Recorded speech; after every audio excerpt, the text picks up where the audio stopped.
महंगाई के इस दौर में जब भाई भाई को दो वक्त की रोटी खिलाने में कई बार सोचता है, वहीं साहिवाल मजदूर पुली पर सूफी मोहम्मद रफ़ीक ने गरीब, मुस्तहिक, बेरोजगार अफराद के लिए मोहम्मदी दस्तरखान का एहतमाम कर रखा है।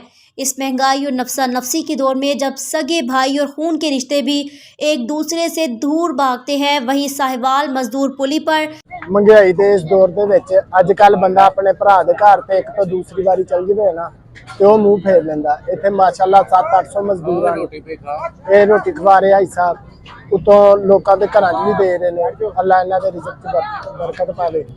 मजदूर आदमी है पानी दिहाड़ी करता वा 600 रुपया दिहाड़ी मिलती है। यह लंगर खाना खोलिया होया भाई उन्होंने, लेकिन उन्होंने नाम का नहीं पता। रोजाना 12 बजे सानू खाना इतों मिल जाता, दिहाड़ी लगे या ना लगे, ठीक है। अगर 600 रुपया कमाने ना सर उनके साड़ा गुजारा नहीं होता, लेकिन अल्लाह ताला इन्हों देवे अजर कि अल्लाह ताला बहुत ही ज्यादा इन्हों देवे कि सानू इतों लंगर लभ जाता मजदूर आदमी सर। मोहम्मदी दस्तरखान असी अज तो 6 साल पहले तकरीबन 20-22 रोटियां तो और 1 किलो दाल ना शुरू किया सी। अज अल्लाह के फजलो करम ना तकरीबन 800 बंदियां मुस्तफीद हो रहे हैं और तकरीबन 3200 रोटी लग रही है। अल्लाह का बड़ा ही एहसान है, बड़ा फजलो करम है। दोस्त अहबाब, रिश्तेदार, अजीज, बेटे जिन्हें भी इस पार्टिसिपेट करते हैं, मैं उन्होंने शुक्रगुजार हाँ। और मजीद इस महंगाई की वजह ना बहुत ज़्यादा इजाफा हो रहा।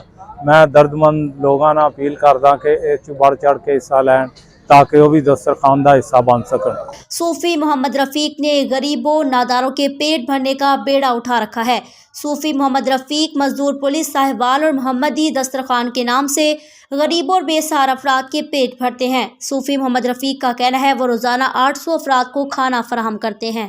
20 अफराद से शुरू होने वाला मोहम्मदी दस्तरखान आज 800 मुस्तहिक अफराद की कफालत कर रहा है। कैमरा टीम के साथ अहमद हसन, डिवीजन साहिवाल न्यूज़, साहिवाल।